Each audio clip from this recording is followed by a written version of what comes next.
ça va. Aujourd'hui, tu vas nous présenter du coup une nouvelle machine FAE. De ce que je vois, donc c'est un robot broyeur, c'est ça? Alors, c'est pas tout à fait ça, c'est un broyeur forestier télécommandé. D'accord. À la différence de ce qu'on peut trouver sur des porte-outils, Mhm. sur chenilles qui peuvent faire aussi du broyage. Nous, c'est une conception issue de ce qu'on fabrique depuis aussi des années chez FAE, dans la gamme des PrimeTech, hein, donc des chenillards forestiers. On l'a décliné sur les plus petites versions, en version RCU. D'accord. Et du coup, cette machine, elle est fabriquée où?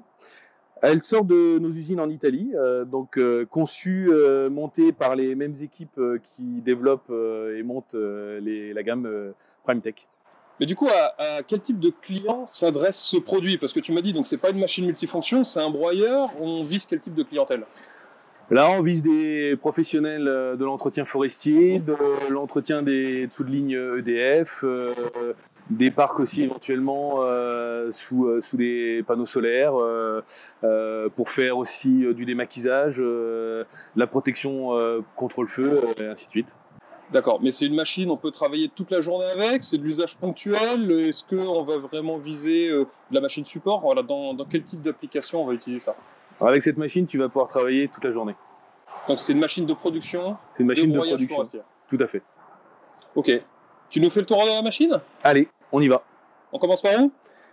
Par la tête de broyage, qui est l'élément principal du broyeur. Ok. Et ben ce que je vais faire, je vais te laisser remonter un peu le broyeur pour qu'on le voit de plus près. Ça marche. Donc on est devant le broyeur. Qu'est-ce qu'il a ce broyeur de particulier? Alors là ici, on a sorti donc le broyeur BL1, donc avec le rotor qu'on appelle bite limiter, donc avec des demi-lunes qui sont soudées ici et qui viennent éviter, en fait, qui évitent au rotor de se surcharger et de garder toujours une très bonne vitesse de rotation. Ensuite, on l'a équipé avec deux outils différents. Okay. Donc on est sur du marteau fixe. Oui. On est équipé là avec des lames BL, donc bord tranchant. Et on peut aussi éventuellement l'équiper avec du mini C3, donc marteau avec deux petites pastilles carbure qui vient en lieu et place de celui-ci. Ok, dans quel cas je vais plutôt utiliser du coup les couteaux et dans quel cas je vais plutôt utiliser les C3? Les couteaux, on va les utiliser dans tout ce qui est petites repousses, rémanents, ronciers, petite végétation souple, oui. Pour faire de la finesse de broyage. Et ensuite, ces mini C3, on va les utiliser dans tout ce qui est plus grossier, avec des arbres allant jusqu'à 12 cm, mais aussi dans des zones où on peut rencontrer des terrains usants avec de la pierre ou éventuellement du sable. Ok. Donc on est bien sur un vrai broyeur forestier. Qu'est-ce qui fait que ce broyeur est forestier justement?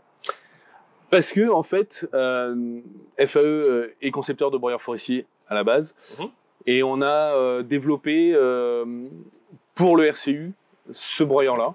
Donc on est parti du rotor des broyeurs BL qu'on a en version hydraulique, et on l'a développé avec une caisse qui correspond à un broyeur forestier, donc avec une porte hydraulique, des contre-couteaux qui permettent d'affiner le broyage, un rabatteur qui permet de maintenir la végétation qu'on va broyer en avant pour la faire tomber devant, et des patins réglables en hauteur pour choisir une hauteur de travail par rapport à des sols. Alors, du coup, Jérôme, là, comment on travaille avec ce type d'outils sur le chantier? Alors, comme tout broyeur forestier, en fait, on va aller en marche avant machine, porte ouverte. Avec le rabatteur, on va venir coucher les produits, en tout cas les arbustes qu'on veut broyer. Et après, en repartant en marche arrière, on va venir attraper le produit, le broyer, l'affiner avec les contre-couteaux. Et donc là, on fait de la finesse et un beau résultat. Ok, mais alors comment on s'assure qu'en marche arrière, on ne vienne pas broyer trop le sol? Parce qu'à ce moment-là, on se met en position flottante au niveau du relevage. Ça, c'est intéressant ça. Tu peux me montrer la position flottante? Allez, je te montre ça. Du coup, Jérôme, ça fonctionne comment cette position flottante? Alors en fait, cette position flottante, on vient libérer la pression dans les vérins, et quand on part en marche arrière pour faire de la finition, la machine repose sur son propre poids au sol et vient suivre le mouvement du terrain, et de telle manière de ne pas attaquer le terrain, enfin la terre, et de faire une belle finition en prenant tous les produits qu'il y a en surface. Ok. Et si mon terrain est vraiment trop engagé et a trop de déformations? On a une oscillation droite-gauche, donc on a un axe de verrouillage pour soit laisser bloquer la machine, ou alors là, ici, on déverrouille cet axe, et là, à ce moment-là, on a une oscillation droite-gauche. Naturel. Donc là, effectivement, en l'occurrence, on a cette oscillation. Voilà, c'est ça. Exactement. Exactement. D'accord. Il y a quelque chose qui me choque quand même, c'est la hauteur de ce broyeur. Enfin, il est quand même très très très haut, quoi. À quoi ça sert? Alors, on a pris la décision de faire un relevage qui permettait de remonter la machine très haut pour plusieurs choses. La première, c'est le franchissement d'obstacles naturels, avec donc un angle d'attaque qui est assez important, et donc qui peut permettre de rentrer sur des talus où il y a déjà une pente naturelle, d'attaquer à broyer, et après de pouvoir monter sans venir bloquer la machine. Pareil en descente, quand on est en fin de talus, plutôt que venir que le broyeur vienne taper dans le sol, on le relève et on peut franchir. Ou des rigoles, tout ce qui est obstacle naturel. L'autre avantage de ça, c'est que quand on veut faire de l'abattage d'arbres, en fonction des diamètres et des hauteurs, ça peut nous permettre aussi de relever le broyeur, arriver sur l'obstacle, le broyer et descendre le broyeur au fur et à mesure pour éliminer la souche. Donc un arbre un peu gros, on va l'attaquer d'un petit peu plus haut et on va le broyer ensuite en descendant, comme on le ferait un peu avec une pelle. C'est ça. Donc j'ai bien compris, c'est une machine pour travailler dans la pente. On peut aller jusqu'à quelle pente avec cette machine? Avec cette machine, on peut aller jusqu'à des pentes de 55 degrés. Ok, il y a une astuce pour ça, j'imagine. Oui, c'est dans le moteur. Tu nous montres? Allez, je te montre ça. Donc c'est un moteur Kohler, 3 cylindres, 55 chevaux, homologué, certifié pour aller dans des pentes jusqu'à 55 degrés. On a travaillé avec Kohler, on a modifié le carter et quelques éléments à l'intérieur pour éviter que le moteur déjauge dans des pentes comme ça. Pour aller dans des pentes comme ça, il nous faut 2 éléments, un moteur et une stabilité au sol avec un train de chenille. Ouais. Ce train de chenille, il a une variation de voie hydraulique et indépendante.